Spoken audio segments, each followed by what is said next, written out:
What's in the Box? Presented by Sure It'll Be Grand. Hello, everyone. Welcome back to another episode of Sure It'll Be Grand. Though more specifically, this is What's on the Box. And today, I am Kevin, and I am here with my good friend Dan, and we're going to be talking about the final episode. For the first time! For the first time we're talking about. This definitely isn't the grand culmination of multiple failed attempts to record this episode. Oof. Oof and bloody deed. Yes, we are going a little bit mad, because holy shit, how many times are we going to have to talk about this opening sequence? We have not made it past the opening of this episode. Yeah, okay. Hey, Kevin. Yeah. I believe she's in a prison, but she's not because she has a dream first, yes? Yes, so she's in a prison. We don't know that because we're introduced into the dream. There's no previously on, and guess what? It's a big send-up to the original show from the 70s. Okay, now let's dial back and realize, let's talk for people. Yes, so for people who haven't been struggling with recording issues for fucking however long we have, then let's talk about this show for real. Yeah. So yes, as we said, their intro is a send up to the original 70s show, and they do their best to recreate a lot of that show's intro scenes by like CGIing them onto backgrounds and getting them all in those traditional costumes and shit. Quite good. It's really good. It's cute is how I would personally describe it, you know? It's a cute little send up. And I like that she goes like, I'm not going that crazy yet when she wakes up. It's like, oh no. Yeah. So she does wake up from that, and we don't get a previously on in this episode, we just get that. Which is great. And I don't mind. Hello. It's great. So she wakes up, her friends are visiting her because she's in the Abomination's cell in the Supermax prison that he was in. Yes. And they're coming in, they're like, hey, Jen, we've worked out a plea deal for you, but you're gonna have to wear this inhibitor because people saw you go nuts and they think you're a monster, which is a lot like what happened to her cousin. Yeah. You might know her cousin is the Hulk. Smoke Hulk is actually his full name. And just for people who aren't in the know, she is related to the Hulk. Yeah. If you've just decided, hey, you know what, I haven't watched the show at all, but I'm going to listen to this last episode of this very small podcast based in Ireland, and you don't know about She-Hulk yet, being a cousin to Bruce, yes, that's what's going on. Yeah, and we're glad to have you. Yeah. You're probably from Belgium based on that stats recently. So hello to people from Belgium. Yeah, we've had a huge increase in Belgium. Something like 80% of our listenership is from Belgium at the moment. So hey, well, good for them. Yeah, you know, if you're from Belgium, thank you. Thank you. Also, explain. Yes, please. Why are you from Belgium? No. I was thinking, why are you from Belgium and listening to this podcast? Not that you're more than welcome. It's just, I feel like there's been a big increase. Like, were we presented on like television or something and everyone decided to tune in? You know, I just want to know. Yeah. Like, what happened? Yeah. Anyway, yes, you know, she basically gets told, by her lawyer friends and frenemies that, yeah, girl, you kind of, fucked up. She loses her job very quickly. She moves back home very quickly. She has to wear, an ankle brace, I believe, very much like the Abomination. Yeah, it's an inhibitor thing, like how you'd see in an X-Men movie or something to suppress your superpowers. Yeah, which is something like that. I don't think in this show in particular is shown to be as Orwellian as it really is when you think about it. Yeah, it's quite interesting, like how much of a jump the general population has had in scientific progress, because again, we go back to the original Marvel movies like Hulk or like Iron Man, and Iron Man obviously invents a super, like it's been mentioned in it's because he's Tony Stark, like everything has normal technology, but we do know in between movies and the Sokovia Accords and all this kind of stuff, Tony actually worked alongside of the security on Earth a lot with like superhumans and all this kind of stuff. It's only recently that the Sokovia Accords were basically ripped up and forgotten. But yeah, they have all the technology because of things like people like Tony. And to be fair, when they first fought the Hulk and the Incredible Hulk, they used sound guns, and the guns they used to take down Jen had the same plastic things at the front. So they already have experience of fighting Hulks. It's just been like compressed into like small signs. I'm really glad that this show has been referencing the Incredible Hulk a lot, because I feel like that's the forgotten Marvel movie in a lot of ways. He shows up, like a part of it in the intro there that's meant to be in the 70s. We get a file of the Abomination in there, and it's the file that's in the original Incredible Hulk movie. It's fantastic to see. Yeah, absolutely.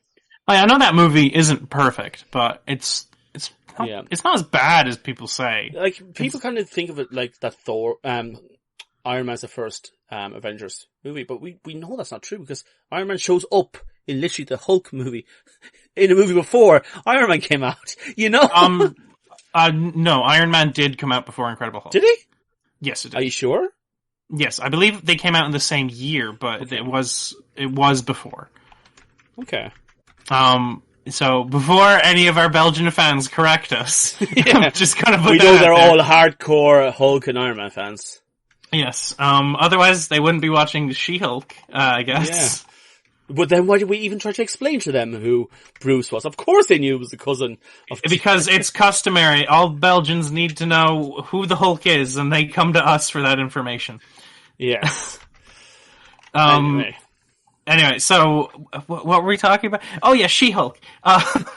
So yes, so she has to wear a bracelet. She has to go back to home. There's a few nice little references in her house. Like she goes back to her old room that she lived in when she was going to college, and there's a Legally Blonde poster and an Erin Brockovich poster. Yeah, nice nods. Also nods to her university, which is a fictional university as well, I believe. Is it a fictional one? I'm not 100% sure on American colleges, so I'm not the expert there. Yeah, so just to mention, the Hulk movie came out about a month after. Yes. So there you go. So, yeah, like I said, same year, but Iron Man was first. Well, again, it's weird that it's really weird that people don't consider this an Avengers movie. Like, it really is. Like, it's even within a chapter of the MCU Avengers. Yeah. You know? Here's the thing about the Incredible Hulk.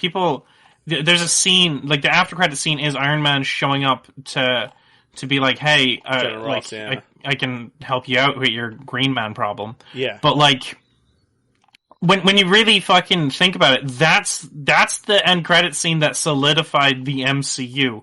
Not like, like, oh yeah, fucking Nick Fury goes up to talk to Tony Stark. That's a big deal. But the second Tony Stark appears in another movie, that's the big one. Yeah, exactly. You know? Yeah, it's the beginning. But anyway, so we'll go back into the plot. She's in we see some things from her college years on her walls, and that kind of actually gets part of the plot, because later on we see a video where she's twerking when she was at college. Yeah, and that video was then used to get into the it's intelligentsia. Is that how I call it now? That's a callback joke to a failed recording, my man. I am going to continue calling it that, because the intelligentsia. Intelligentsia. I feel like you're making it harder for yourself. No, intelligentsia. That's what it is. Yes. I made a joke that everyone else has made. Okay? Yes, there you go. We see a video of that. Yeah, because she's basically been knocked back to her family life. It's kind of like a repeat of like episode 2 of She-Hulk, where she she couldn't find a job, so she has to kind of move back home. She's using the front room of her house as investigation board and saying, who is intelligentsia? You know, I'm just going to say intelligentsia. I'm sorry. There you go. I was waiting for you to give up. And she's trying to find it, and like there's not much on that board except like we see a chicken, and I think that's probably a reference to how Abomination gets around the whole being tagged ankle brace wise. He just puts on his favorite chicken. We see it in there actually is a reference hidden on that board. Is there? It's a very, very minor reference to a villain who often appears in She-Hulk comics. Go on. Or, well, not often, but who appears in She-Hulk comics, named the Mandrill. Okay. And the Mandrill is a mutant. I've watched too much anime to know where this is going.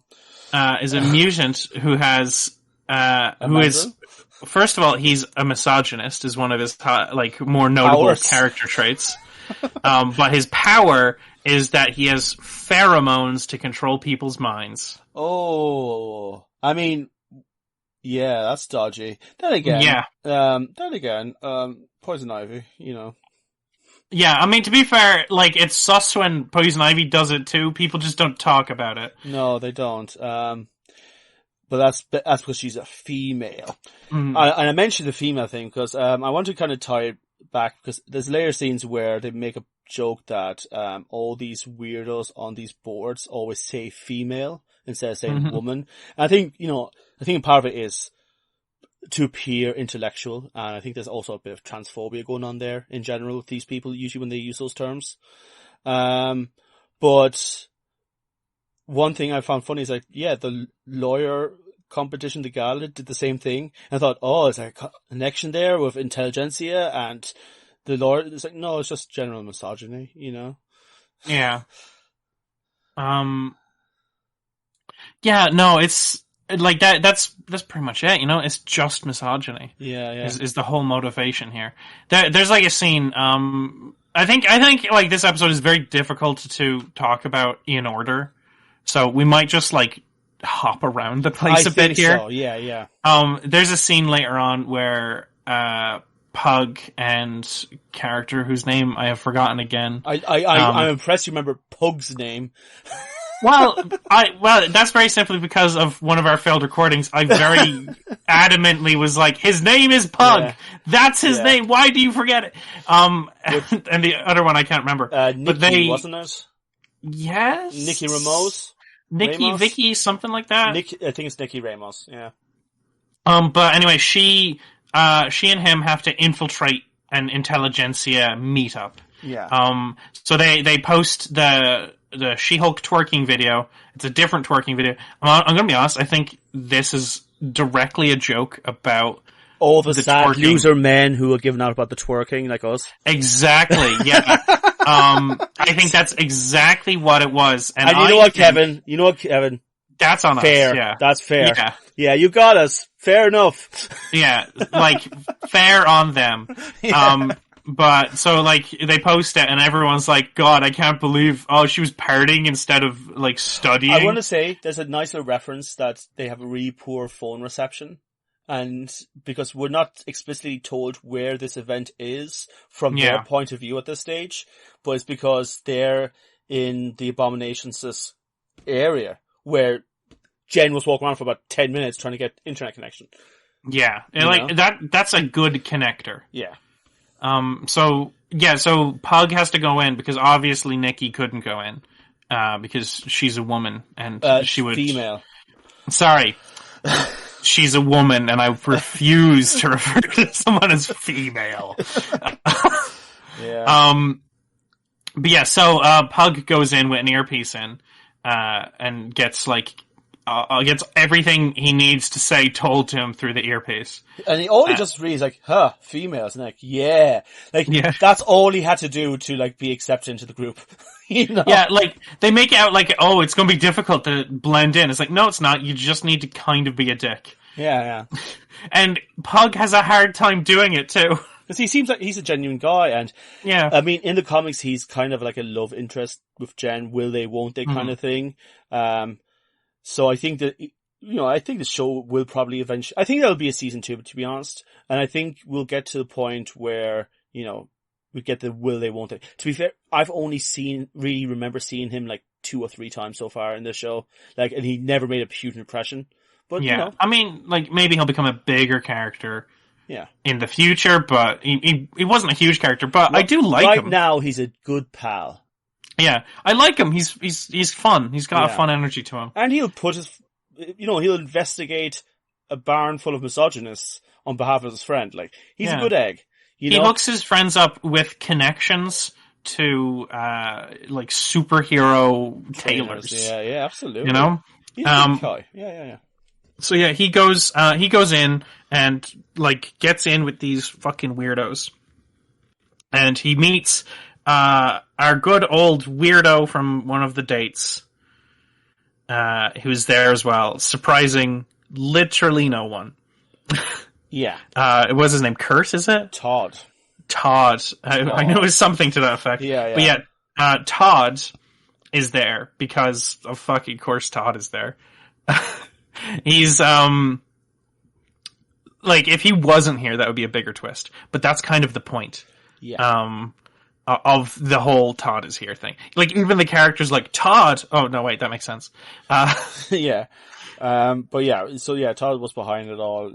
Again, it's a nice little reference, that he got the blood from Jen, because we also get that date he has with Jen where he shows off that he got a spear from Wakanda, which means that he got vibranium to be able to make a needle. He's obviously now, I think it's very clear that he was part of the group that tried to take her blood in the first place.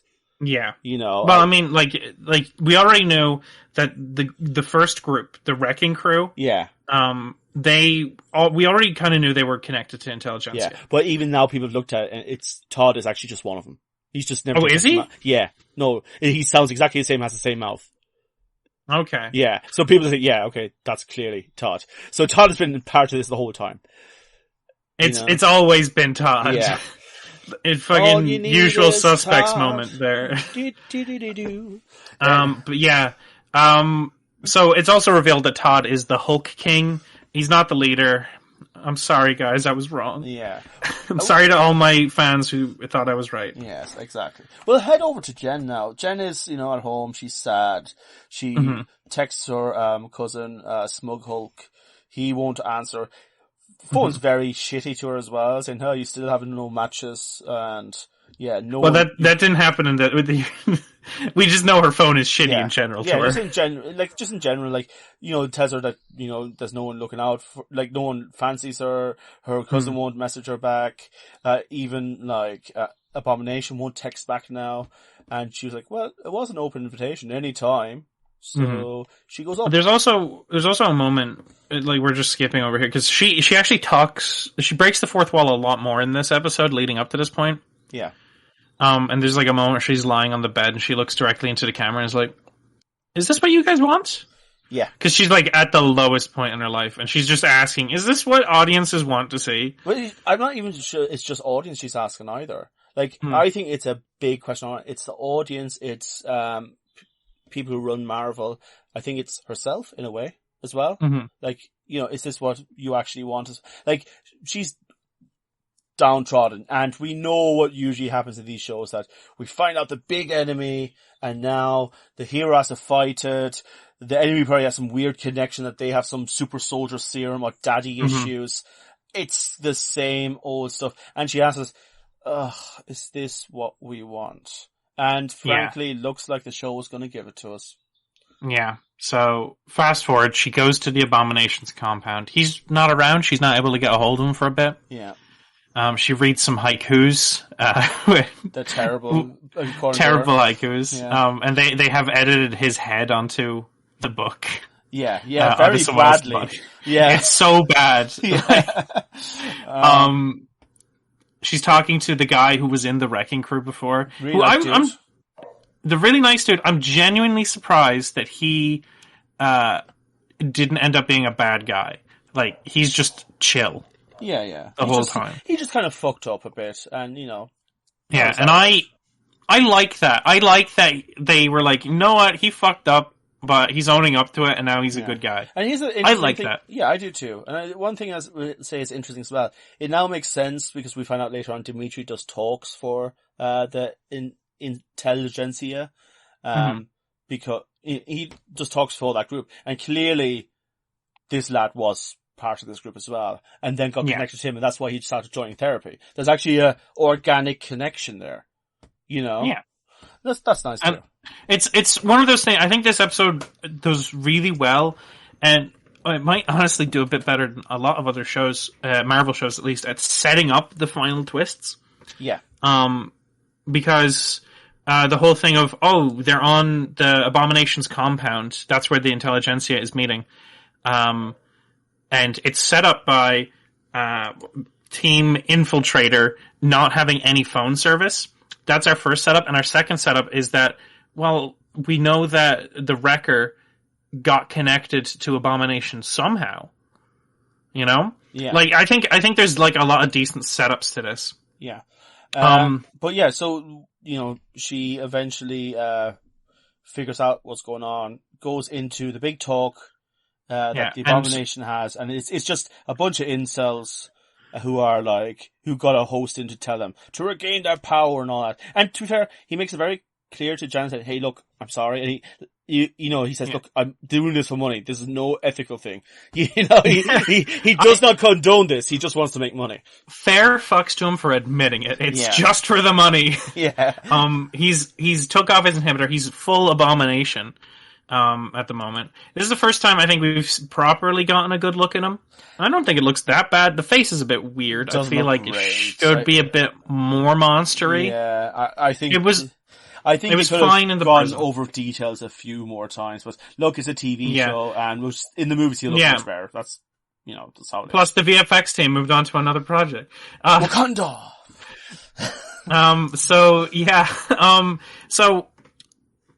Jen breaks into the intelligentsia meeting and, like, has a bit of a spat with Emil, and then Todd, fucking starts mounting off, and he's like, you know what? You don't deserve your superpowers. I earned them by getting a bunch of other people to do a bunch of work for me, and I paid them money for it. Yeah. I earned these powers. And then he takes the super soldier serum out, and she's like, are we really doing this? Is this where this is going? The transformation is very interesting as well, because the way he transforms is very much like in, like, the original Hulk movie, before, like, the Incredible Hulk, like, the original Hulk movie. Like, it's the same sort of body physique and the weird t-shirt. Like, it looks very much like one of the scenes from that movie. Yeah, it was very like a jank, like popping kind of transformation. He was very much like a pug in a way. I will also say, like, what I was predicting, I didn't predict him to actually transform. I thought he was just gonna die on the spot, honestly. Yeah. Because the whole reason that Jen got the powers and that Bruce got the powers is just that their DNA had the ability to absorb the gamma. Yeah. I realized the scientists synthesized it, but his scientists work for, like, with weird Reddit. Yeah. Like, I really wasn't expecting it to work, but he hulked out. Yeah. It looked very painful, to be fair. It didn't look like a nice transformation for him. Yeah. And then, before we have time to absorb that information, Titania bursts through the wall! And she seems to be on Jen's side. It's really weird that she's just on Jen's side now, given that the last time they saw each other, she broke her teeth. Yeah. Bruce shows up as well. Yeah, he jumps down through the ceiling. Bruce is here too. No, Bruce comes through the door. Does he come through the door? Yeah, he does. I could have sworn he came through the ceiling. Through the door. Anyway. And he has a fight with the Abomination, which is, like, not really at the same level as the last time they fought. Holy shit, what happened to the size difference here, my guys? Yeah, and, like, it doesn't even, like, punching wise, it looks more like Abomination, like, oh, come on, dude, don't. Like, you know? Yeah, this is, like, to those people who don't like that Hulk has been nerfed, oof, you will not like that fight. No, he's he's like a toddler who's trying to punch his big brother, like. Yeah, it's, I mean, if you like that Abomination's been buffed, then you'll like it, but. Yeah, and then Jen's friends come through the room as well, and it's all just like. It's so messy. Every plot line is converging all at once for some weird fucking reason, and Jen's like, what is happening right now? What is going on? And then it goes to the Disney Plus home screen. Yes, because Jen kind of just loses it, and she says, no, this is wrong. And yes, the screen comes up, and she punches herself through it, and I think this is where it's gone complete fourth wall. I don't think any more fourth wall than this, really. You know, No, unless this she is literally walked into your room where you were and started berating you. You know, that's the only way it could be more fourth wall. that would be a different level of Uncanny Valley. Yeah. Speaking of, though, I do think Jen's CGI was better in this episode than usual. Fair enough. But moving forward, she scrolls through the Marvel page of Disney and goes into the Assembled show, which is the behind the scenes thing, now, so she can take a walk around Marvel Studios. Yeah, here's the question, right? Mm-hmm. So, the universe she went into, right, is definitely like a mock version of our universe. Yes, that's what I'm assuming. But also, it's not really our universe, obviously. It's a fictional version of our universe, right? Yes. So, like, I just wanted to think about that. Like, that's just an interesting topic in general. Because, you know, she goes into the writer's room. Again, there's a QR stamp outside the writer's room that leads you to a comic where she goes into the writer's room. And she berates the writer directly. Yeah, and they say, "Oh, but it's funny if we acknowledge it as being cliche." And she's like, "No, it isn't." It's like, no, we're like, you're just doing the superhero soldier fucking shit again. Yeah, yeah. Like, who wants this? this? It's ironic. It's like, no, it's not. Like, and she's like, who wants this? Who actually wants this? And they're like, well, it's Kevin's story. Okay, when I talk to Kevin, I will die for Kevin before you can hurt him. His exact word was, I would kill you before I let you get to Kevin. Yeah, that's it. Which is somehow funnier. Yeah. But yeah, so she goes to Kevin's office, which is actually Kevin Feige's office in real life. They make her sign an NDA before calling security. Yeah. Which, that is probably the most self-aware joke I never expected Marvel to make. Yeah. Like, we know that they have such a fucking strictness about spoilers. Like, whenever a celebrity or whenever one of the actors jokes about, oh yeah, I'm now working for Marvel, which means I fear for my family's safety if I accidentally let out a spoiler.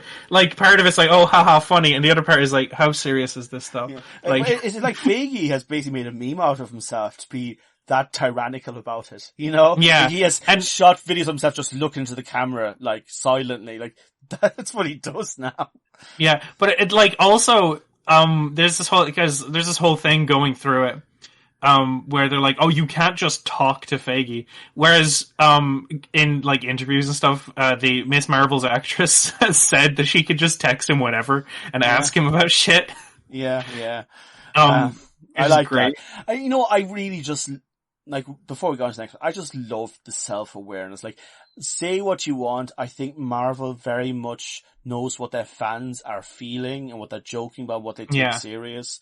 Like, and this whole segment is about that. It really is. And she has a fight scene that reminds me really of, Black Widow, when she, like, I think it was the Iron Man movies where she, like, had to beat her way through white corridors. Yeah, but it's a lot like, it's a lot more effortless because it's She-Hulk going through it. Yeah, and you see, She-Hulk's not like going rampaging here. She's just like tapping people in the stomach saying, yep, that'll do. Yeah, she's lightly flicking them across the room, you know? Yeah. And she gets to Feige. No, she gets to Kevin. Yes. So she walks into the office, which is a large spherical room covered in screens. Okay, look, they got this scene from The Matrix. Let's just start from there, okay? Have you seen The Matrix? Then you know what this is. Yeah, and both are artificial intelligence as well, just saying. Yeah. You know? So she walks in and all the screens are playing various Marvel movies on a loop constantly. And just want to make a point, they're comic racks, right? Yeah. On one of the comics is a Deadpool comic, which is technically the first official Deadpool moment in an MCU official product. Now, Deadpool has showed up with the guy from Thor, the Stone Dude. Korg, yeah. Yeah, but that wasn't official. That was like a fun side thing. That wasn't part of like a movie or a series. So this was actually the first time Deadpool has appeared in the franchise. Technically, yeah. I hope they reference it in Deadpool 3 and it's like, don't you remember my first appearance? And it just flashes to this scene. Yeah, just like a blurry circle over where Deadpool's comic case. Yeah. There I am, see? Yeah. But yeah, so she walks into this room and she goes, what the hell? And from the ceiling, a robot comes down named Kevin. Yeah. And it's a robot that you could, if you've ever played Portal, you might think, okay, there's a lot. And to be fair, one thing I love about this design is that there's a lens, cover cap over the eye, which very much looks like the cap that Kevin Feige wears everywhere. I wasn't sure how they were going to handle it. As soon as they said Kevin, I'm like, oh god, they're doing a Kevin Feige joke. Yeah. How is this going to go? Because as far as I'm aware, Kevin Feige can't act. No. So I had no idea how they were going to do it, and then the robot showed up, and I'm like, oh my god. Yeah. And it's really a talk about what's wrong, what people are bored of the MCU. And what kind of balls does it take for a studio just to admit that, yeah, we have a few issues. And they mentioned daddy issues, and sometimes it works really well, and sometimes it doesn't. You know? It's like, we make the world's best movies. Some are better than others. Yeah, exactly. We let the internet decide. Yeah, exactly. And, we have all sorts of, talks about, do we have to, this is what I kind of mentioned before, the superhero serum again, super soldier serum again, and daddy issues. It keeps coming up and revealing the big hero at the end that the good guy has to beat. And, does She-Hulk have to be that? Yeah.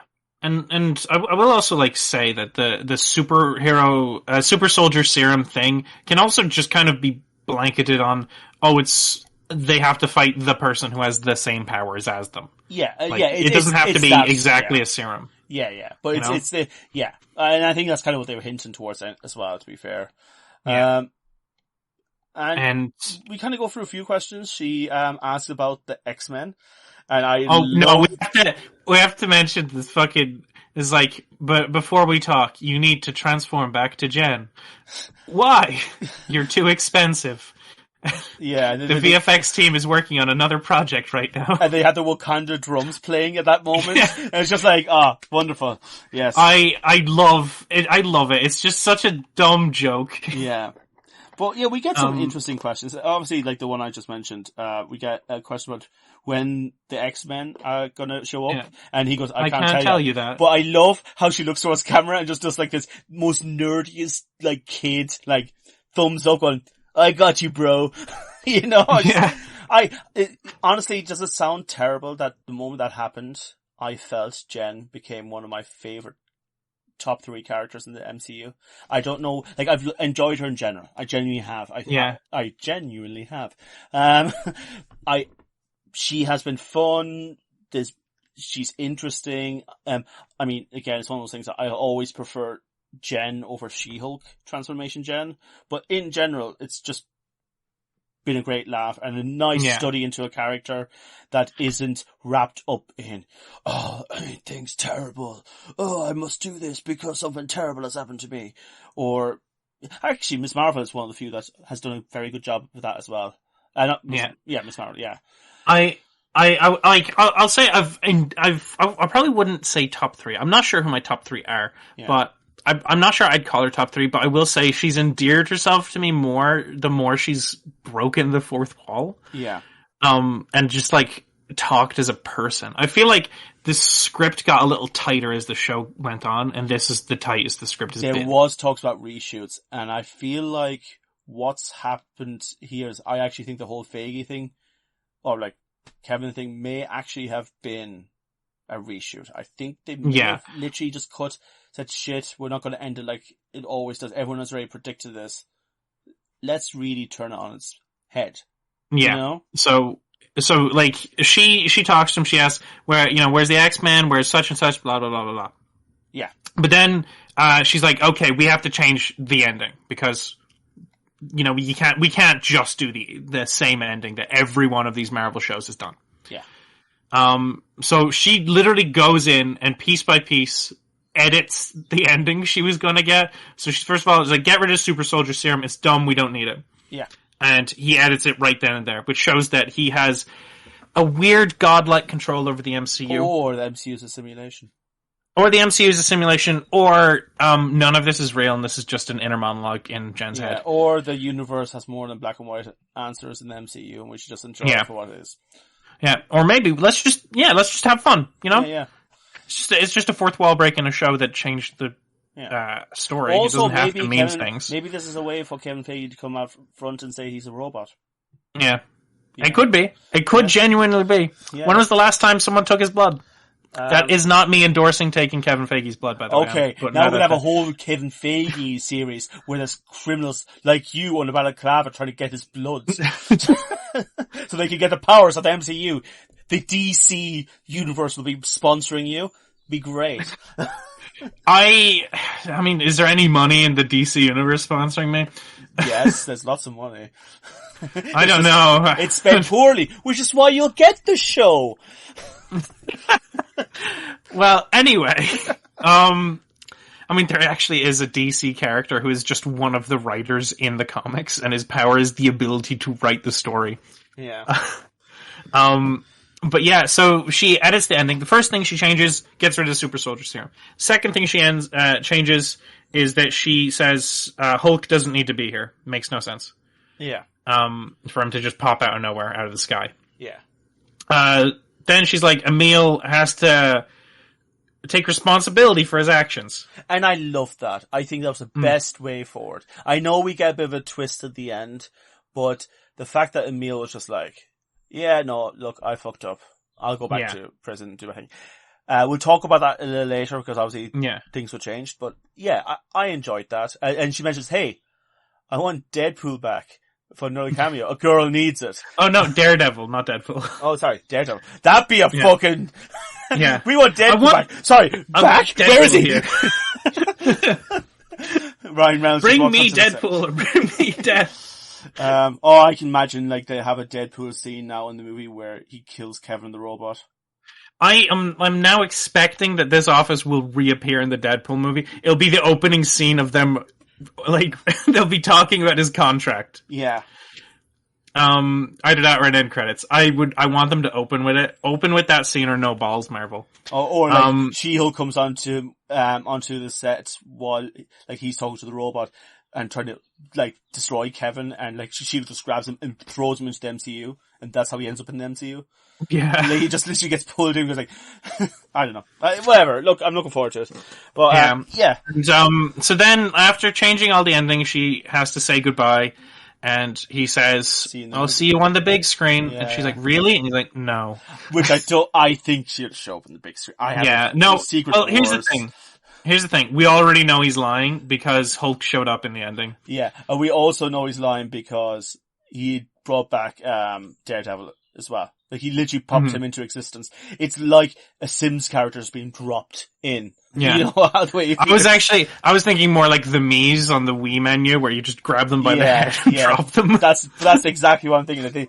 He was literally just up there and went, I'm here. Yeah. I think Kevin is a benevolent force in the MCU. A mostly benevolent force, yes. But yeah, so like she appears back in the real world eventually by saying goodbye, and Abomination does go ahead and say, look, I'll go back to prison. You know, I have to make amends of what I had to do. Daredevil pops up. And Titania actually said, oh my god, it's Daredevil. And you can see Daredevil being like, thank God someone actually knows who I am. I wonder if they fought each other in the past. Yeah, maybe. I think it's just Titania, like, paying attention to influencers, and I feel like Daredevil is an influential person. I would not have called him an influencer, but he is influential.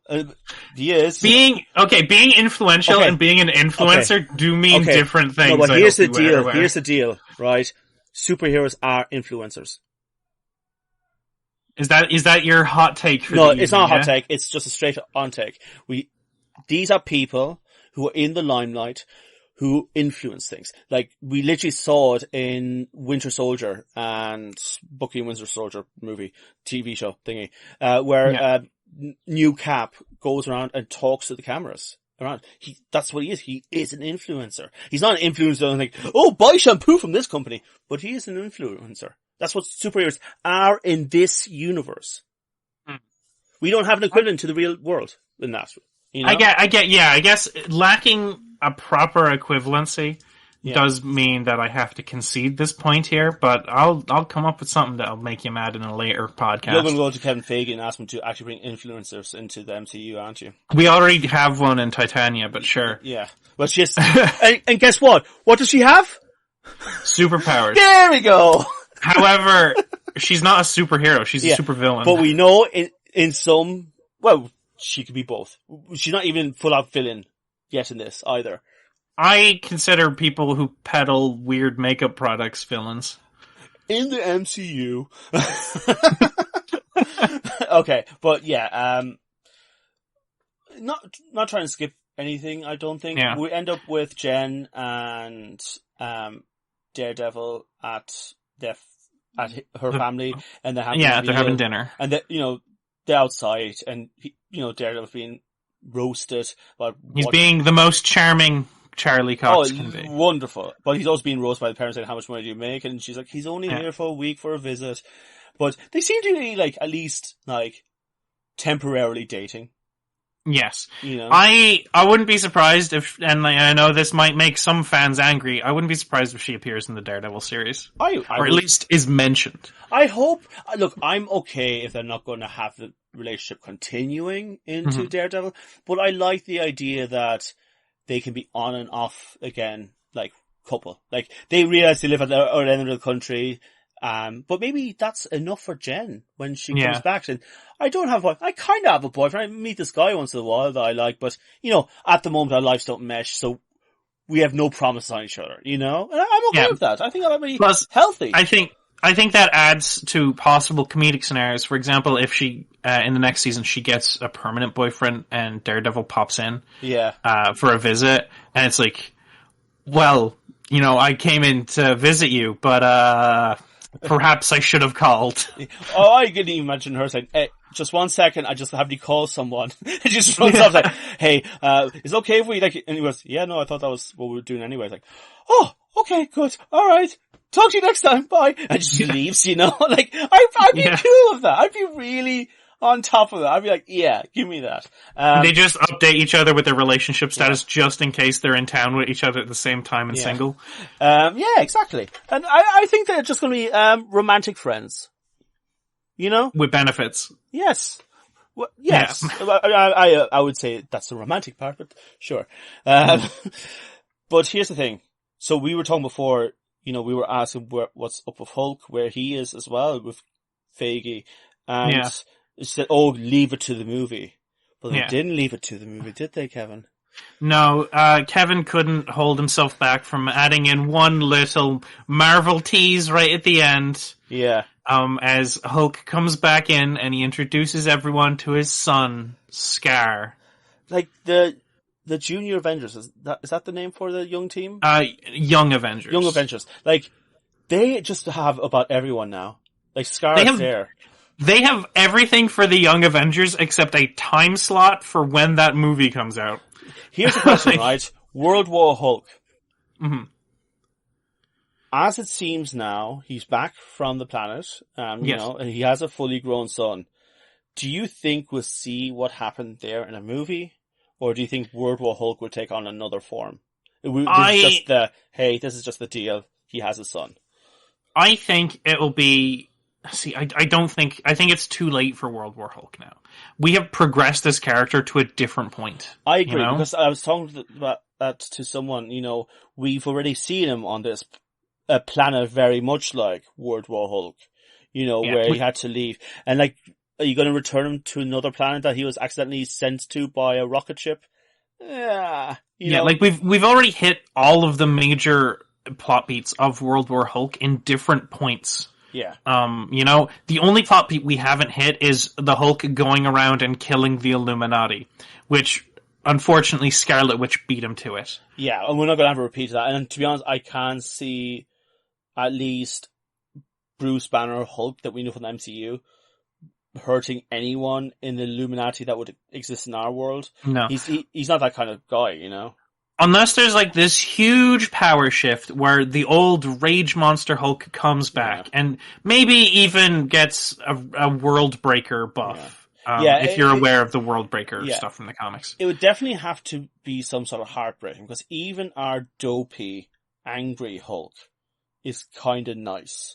He gets upset a bit and he's a bit like, oh, not fair. But he's not like I will destroy the universe because I'm angry. He's not that. He's not that Hulk either, like, you know? To be fair, there are, like, if we're going by the Hulk mythos, I believe every single one of Banner's emotions has a Hulk inside. It does. It's just that the angry one is the one that comes out. But again, that's why I would say we need a big emotional moment for something to develop. Because right now, Smart Hulk, Banner, and Hulk don't have it in them to want to destroy the Illuminati, if the Illuminati does exist. Which I'm starting to think maybe there is actually an Illuminati in the MCU universe that we just haven't heard from yet. I'd say there's a possibility we'd get a new Illuminati. Like maybe we'll see the origin of the MCU Illuminati. But might I be a kind thing. of like the idea that maybe it's already around. And it's just very low key, because that's the whole idea of the Illuminati. It's meant to be low key. Maybe. You know? I'd say to people, consider it and maybe see if there's any sort of breadcrumbs out there for it. What if? And this is a dumb idea. Cool. Like, but it's a dumb idea, but I'd almost say conspiracy theory, because there's no evidence for it. But I think it'd be a cool idea if they did it. What if Loki is a series about time travel? Okay. Yeah. Loki has forward knowledge and is one of, I would say, I think Loki would be considered one of the great minds of the MCU. In a specific field. In a specific field, but you could say the same about fucking the Illuminati from the other universe, you know? Yeah. Like, they have a version of Captain America on there, and I'm not going to diss Peggy Carter, but she's not like the smartest person in the world, you know? Yeah, go on. So what I think could be is you could set up the Illuminati by having Loki set it up in the past. And the reason I'm saying this is because there is a history in the comics of Loki setting up teams of good guys. Because Kid Loki is the founder of the Young Avengers in the comics. Yeah, it's true. So, and like, I think it would kind of be a missed opportunity to not have a Kid Loki found the Young Avengers in the MCU as well, because not only does that give us a chance to see more Loki, but it also gives us a chance to see Kid Loki. I kind of like the idea of Kid Loki setting up and then completely forgetting about him and just moving on. And this group just continuing itself. And that this group did have people like Reed Richards and Tony Stark of the MC universe being part of it, but just being kept so quiet. What if, and this is even more, I'm going more into conspiracies. Welcome to the Sure It'll Be Grand Conspiracy Hour. What if MCU Illuminati exists and they're the ones who are funding this universe's Reed Richards research that eventually leads to what makes the Fantastic Four? Could be. I mean, I think that's bordering on fan fiction. But that is bordering on fan fiction, but I'm calling it a conspiracy theory so that people will agree with me. Ah, yes, very good. All right, grand. But yes, so that's a big reveal to me. I was surprised that they revealed his son. In the show. Now, I personally, it's funny that you say you were surprised they showed his son, because at the beginning of this we were saying we're going to see his son by the end of it, but now we're like, I was so surprised we were going to see him in this though. Well, we both said that they are setting up his son. Yeah, but that doesn't mean I expected them to show up in the show. I know I did. Yeah, well, no, I meant like this is like a setup for a movie. You know, I just didn't realize that they'd have the ending of that setup appear in this show as well. That's my point. So yeah, I'm kind of like, I still think we might have a movie of how he found a son. I think if anything, we might get at least like a half an hour in some Hulk movie that will come up, I'd say, in the next few years, because the rights are being changed again, so it's going to be part of the MCU that they can make an independent Hulk movie, and I think they're waiting for that. But I wouldn't be surprised if we get like we might even get a split of a movie where first half is what happened there, and then another half is what's happening now. Because, I mean, look, his son is probably going to be troubled and upset. I noticed from the kid has like white marks on his face that are very similar to Hulk when he fought in the arena as well. I mean, like, I'm just going to say it. We got one look at the kid, and despite having no character established, just one look at his face, and I think, oh, he's broody. You know? Yeah. There's definitely some teenage angst. But again, I hope we don't suddenly see him turn into a villain. I know it's kind of how the comics did, but he seems more like a teenager in this than anything, and I hope he shows up in Young Avengers, like, you know? Yeah. I mean, I'm actually... Here's one, and once again, I'm going to delve into what I think might happen. And actually, I think this is more likely than other things. Yeah. I said we haven't got a timestamp for a Young Avengers movie. What if they're just not calling it Young Avengers, you know? We know we're having 2 Avengers movies quite close together. Yeah. What if one of them is a Young Avengers movie? I mean, they're named, though. Yes, they're both named, but neither of them are named Young Avengers. But they might, one of them be about the Young Avengers. As in, the Young Avengers will be in it, so to speak, and they follow some of their story. Because I don't think they could just say, hey, we're going to do the Young Avengers in the Secret Wars. Well, if you think about it, the last time we got the 2 Avengers movies really close by and they were announced together, the first one involved the Avengers losing the battle. Yeah.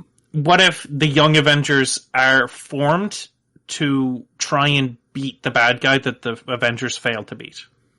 You know? Yeah. Could be. It could be. I'm not saying it is. I'm saying it could be, and I want folks, it to be. You heard it first. Kevin thinks it's going to happen. Yes, I think it's going to happen. I want everyone to put all their eggs in my basket. And don't take that out of context, please. Please. Okay. Do not inseminate Kevin with eggs, folks. So anyway, we're going to move right on from that. Let's talk about the show again. That's not what you left to say the show. The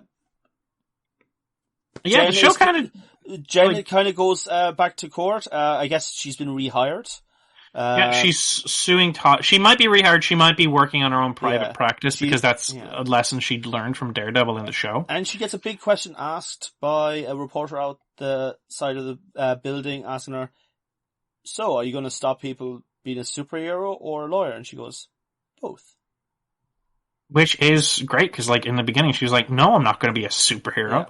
You know? And now she is. She's going to be a superhero and a lawyer. Yeah, she kind of learned what Bruce was trying to tell her from the start, and I kind of dig it. But I think she's braver than Bruce, because she is out in the open still. Bruce is, look, let's be fair, Bruce basically lives on like an island away from people at this stage, even though he's like very popular amongst the people. Yeah, and it's probably like he's popular amongst the people, but he probably knows that because of his reputation, people wouldn't like to live next to the Hulk. Yeah. So he lives a quiet life, whereas Jen, I think, lives quite a loud life, you know? Yeah, very loud, very involved life. But, so, I mean, the talk is now, did you enjoy the show? I did, yeah. I think the ending really won me over. If I were to describe the show, I'd say it started out decently strong. It took a bit of a dip in the middle, and then it ended quite strong. Yeah. Is how I would describe it. I think I'm going to less measure on how good it did episode to episode. I think I'm going to look more at what it tried to do. And what it tried to do was talk about women in the modern world. Obviously with superhero twist because it's the MCU.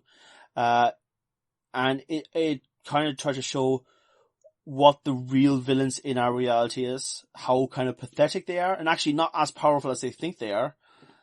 And I think also, though I thought the meta-narrative was a little bit hokey at times, like you said, by the end of this felt like an authentic character.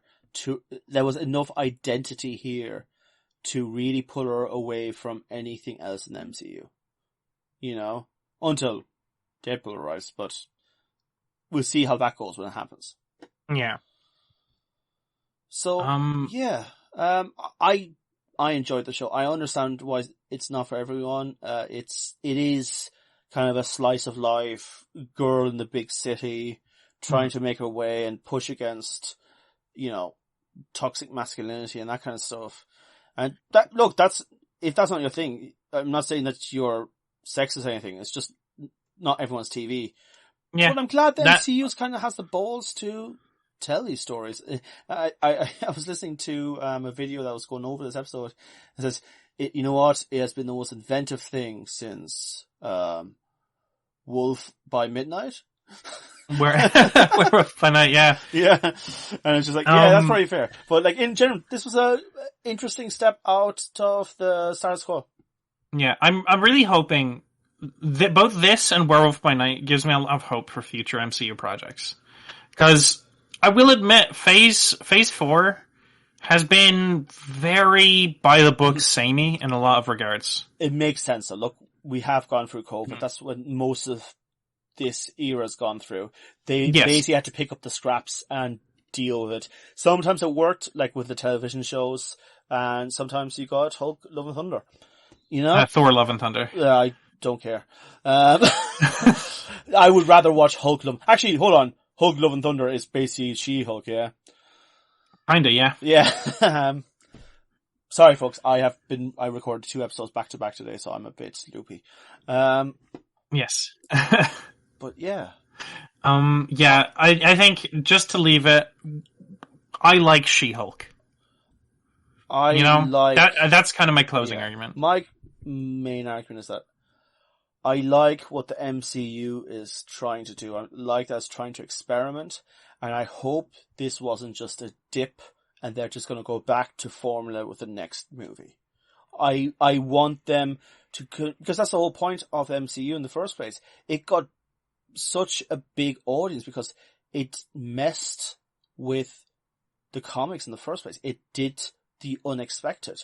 It said that I am Iron Man in a press conference. Suddenly, this wasn't, superheroes weren't anymore about secret identity. I mean, seriously, secret identity in general hasn't been on my mind with media. Whereas before, it was like the closest thing that can be to superhero stories, that they have a secret identity. Yeah, like the MCU defined itself by lacking secret identities in it, and it's only now that secret identities are starting to matter, and it's because of the plot points that they set up within their narratives. And again, this is something, and we mentioned this in the previous recording, I kind of want to bring it up again here. No Way Home and this episode of She-Hulk have a lot in common. They do, yes. Suddenly the media is all over them. They have no private life. Not to say that She-Hulk had a private life throughout her She-Hulkness, but like this is definitely it. She had to move back home. There's people out on her lawn. Her father is sacking them with a hose. She'll never have a normal private life again. And thankfully she didn't know about Doctor Strange, I guess. Yes, and Doctor Strange probably wouldn't even fucking remember what he did the last time. It depends. He might have. He might. He'll remember doing it, but he doesn't remember what for. Yes. He knows about Spider-Man and stuff. Who knows? Anyway, folks, I hope you enjoyed it. Kevin and I have a few plans ahead for Halloween. We do very spooky plans. Yes, anyway, we will do some more television stuff. We might do some movies as well. Kevin mentioned the other day that he'd love to review Old Boy. And I'd be very much on top of that. I was actually talking to David the other day, and he's kind of interested in doing more international movies. He's been watching a lot of Indian, Bollywood stuff. So like, maybe even bring stuff like that into it. Because there's so much movies and media out there, and we all tend to only kind of suck from the teat of American and British film, let's expand our taste a bit. But yeah, look, there's a great line from the guy, I can't remember his name unfortunately, but the guy who directed Parasite. He said there is a world of amazing movies out there for people who are able to get over the 1-inch barrier of a subtitle. Yeah, and I think we should shoot for that when we can. So, like, expect some more. Like, give us some movies that are from other countries, from other movie industries, and tell us, hey, you should watch this and review it, because I'd like to do that. But we'll leave it at that. Yeah. Folks, and I hope you enjoyed our run through the She-Hulk season 1. There might be a season 2. We might review Who knows? it. We'll see how things go. But look, like I always say, look after each other and look after yourself. And bye-bye. Bye-bye.